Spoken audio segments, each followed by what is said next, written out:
आज हम एक ऐसे विषय पर चर्चा कर रहे हैं जिस पर बहुत बातें हुई हैं, बहुत हो हल्ला हुआ है और हम कह सकते हैं काम कुछ नहीं हुआ। जैसे कि 9 दिन चले 2.5 कोस। तो आज उस मुद्दे पर चर्चा करने के लिए हमारे बीच हैं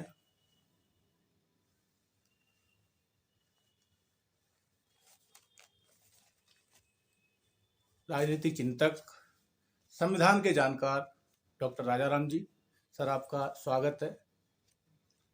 सर, हम आज ऐसे विषय पर चर्चा कर रहे हैं जिस वर्ग को आज़ादी से पहले भी दरकिनार कर दिया गया था और आज संवैधानिक लोकतंत्र में भी वो वर्ग हाशिए पर है।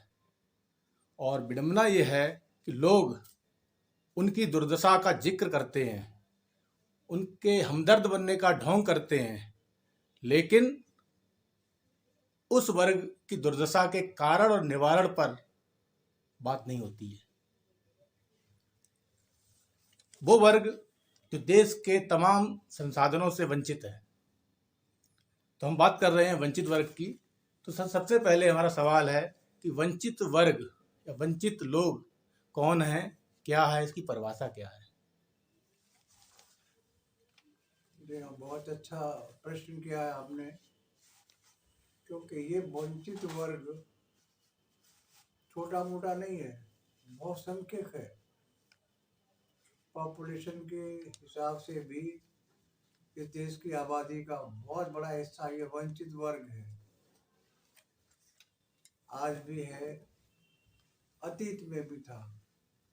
अतीत में इसको शूद्रों के नाम से जाना जाता था। वर्णाश्रम धर्म में, वर्ण व्यवस्था में इसको शूद्र कहा जाता था, जहाँ पे ये सारे अधिकारों से वंचित था, शिक्षा से, संपत्ति से, और यहाँ तक कि वो अपनी मर्जी से न खा सकता था, न पहन सकता था, न श्रृंगार कर सकता था। केवल आदेशों का पालन करना ही उसका धर्म बताया गया था। जैसे कि सर, आज जो वंचित वर्ग के नाम पे जो एक मीडियालॉजी है, वो ये है कि वंचित वर्ग का मतलब कुछ जात विशेष के लोग जो जो राजनीतिक व्यवस्था उसमें हिस्सेदारी नहीं ले पाए, उन्हें वंचित वर्ग माना जाता है। मैं आज आपसे एकदम साफ साफ सही सही परिभाषा जानना चाहता हूँ वंचित वर्ग की। वंचित वर्ग जात से तो जोड़ना लोगों का एक सुबह सा बन गया है। हर किसी को जात से जोड़ देते हैं, क्योंकि जात से जोड़ेंगे तो वो बंटवारा हो जाएगा, बढ़ जाएंगे लोग। बढ़ जाएंगे तो उनकी शक्तियाँ कम हो जाएंगी, अलग अलग रहेंगे, क्योंकि वो जातियाँ कभी संगठित हो ही नहीं सकती। इसलिए अलग अलग जातियों में जोड़ देते हैं कि जातियों में ये गरीब हैं, वंचित हैं, ऐसी बात कर देते हैं, ताकि लोग वो अलग अलग अपनी अपनी आवश्यकताओं की पूर्ति के लिए लोगों से जुड़े रहें, संगठित ना हो सके।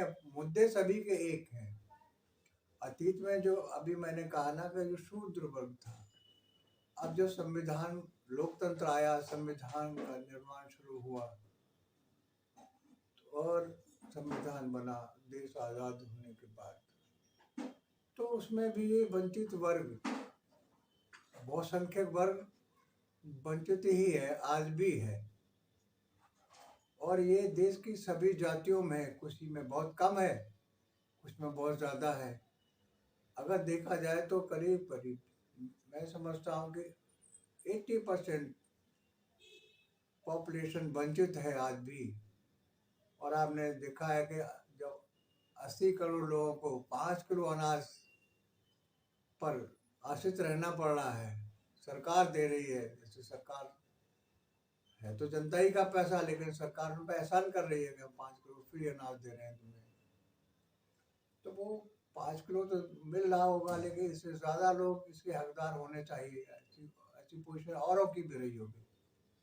तो ये वर्ग है, जातियों से इसको नहीं देखना चाहिए।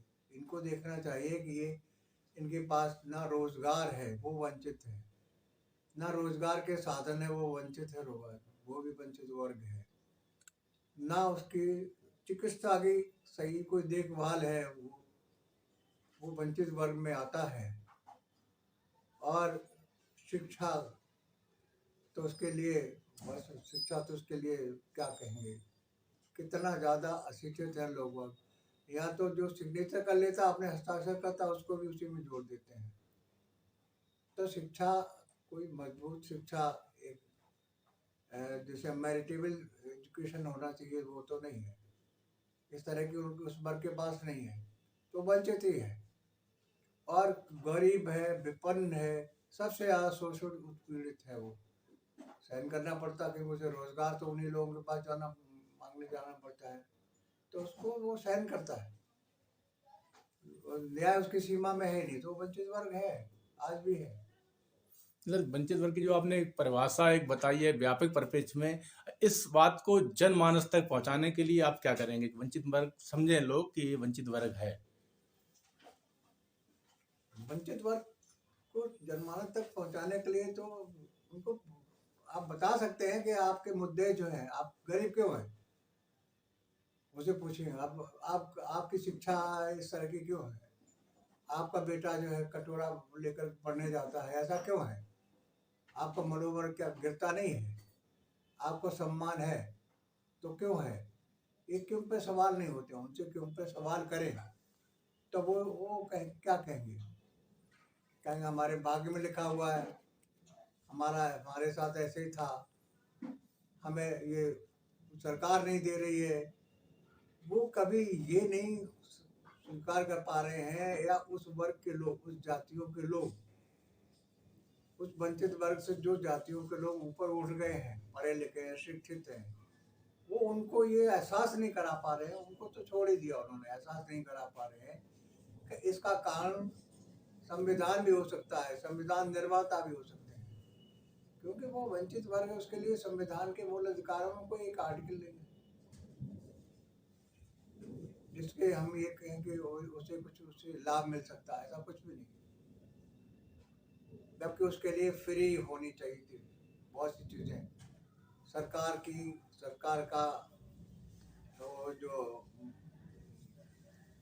सरकार का जो दायित्व होना चाहिए था उनका, प्रत्याभूति जिसे कहते हैं, प्रत्याभूति, संवैधानिक प्रत्याभूति होनी चाहिए थी, संवैधानिक गारंटी होनी चाहिए थी, होना चाहिए था। लेकिन कुछ भी नहीं है, ऐसा कुछ नहीं, तो वंचित है आज भी। संविधान की जब बात आपने की है तो संविधान में तो लोक कल्याणकारी राज्य की परिकल्पना है, और नीति निर्देशक सिद्धांत जो हैं संविधान के, वो वंचित वर्ग को संसाधनों को देने के लिए पर्याप्त है। आपका क्या मानना है? नीति निर्देशक तत्वों को सही माने में देखा जाए तो ये मेन बॉडी में होना चाहिए था। ये जो है इस देश के लिए, विकास के लिए नीति निर्देशक तत्व ही है। वो सिद्धांत हैं जो 36 से लेकर के, वो 36 से लेकर 51 तक हैं। वो उसमें बहुत महत्वपूर्ण तो दो ही हैं, 38 और 39। लेकिन वो आप उन्हें चुनौती नहीं दे सकते, कोर्ट में नहीं जा सकते। अगर कोई सरकार चाहे उस तरह के कानून न बनाना चाहे, आपको ना कुछ करना चाहे तो ना करे, कोई बाध्यता नहीं है। वो इस तरह के हैं कि आपको देखने के लिए तो है कि कल्याणकारी देश का एक चेहरा दिखाने के लिए दुनिया को कि हमारा हमारा राज्य कल्याणकारी है, हम समाजवादी व्यवस्था में विश्वास करते हैं। एक ऊपर का कवर पेज है, अंदर कुछ नहीं है, ऐसा कुछ है नहीं उसके लिए। तो आप जान रहे हैं कि आज़ादी से पहले और आज़ादी के बाद एक बहुत बड़े वर्ग जिसे वंचित वर्ग कहा जाता है, उसकी दुर्दशा का कारण क्या है? पहले कारण थे और आज के कारण है, आपने जाना डॉक्टर राजाराम जी से। सर, एक सवाल और है मेरा कि लोग सिर्फ उनकी दुर्दशा पर हमदर्दी जताते हैं, कारण और निवारण का जिक्र नहीं करते, आखिर क्यों? संविधान निर्माताओं ने बहुत सोच समझ करके संविधान, ये मूल अधिकारों को दो भागों में विभक्त किया। एक भाग जो बहुत, हालांकि वो मूल अधिकार है ही नहीं, सरकार के कानून है, अन्य कानूनों की तरह से संविधान प्रदत्त है ये। तो जो मूल अधिकार होते हैं नैसर्गिक होते हैं, जन्मजात होते हैं, सभी को होते हैं, सबके समान होते हैं। ऐसा हमारे मूल अधिकार नहीं है। ये तो संविधान प्रदत्त है। संविधान निर्माताओं ने उस तरह से बनाया है कि वो डॉक्टर अम्बेडकर ने भी कहा है कि और कानूनों की तरह से ये जो है सरकार के कानून है। नहीं सर, आपने जो संविधान की बात की है कि डॉक्टर अम्बेडकर ने जो मूल अधिकार दिए, डॉक्टर अम्बेडकर ने जो संविधान में मूल अधिकार दिए हैं, तो उनमें तो सारी चीज़ें आ जानी चाहिए थी। वंचित वर्ग नहीं रहना चाहिए था। डॉक्टर अम्बेडकर ने कैसे देते? तो मूल अधिकारों के अध्यक्ष तो सरदार वल्लभ भाई पटेल थे। उसमें 54 सदस्य थे उसमें। एडवाइजरी कमेटी कहते हैं उसको। तो उसमें तो सरदार डॉक्टर अम्बेडकर तो कहीं नहीं थे, उन्होंने कहाँ से देते हैं? वो तो ड्राफ्टिंग कमेटी के चेयरमैन थे।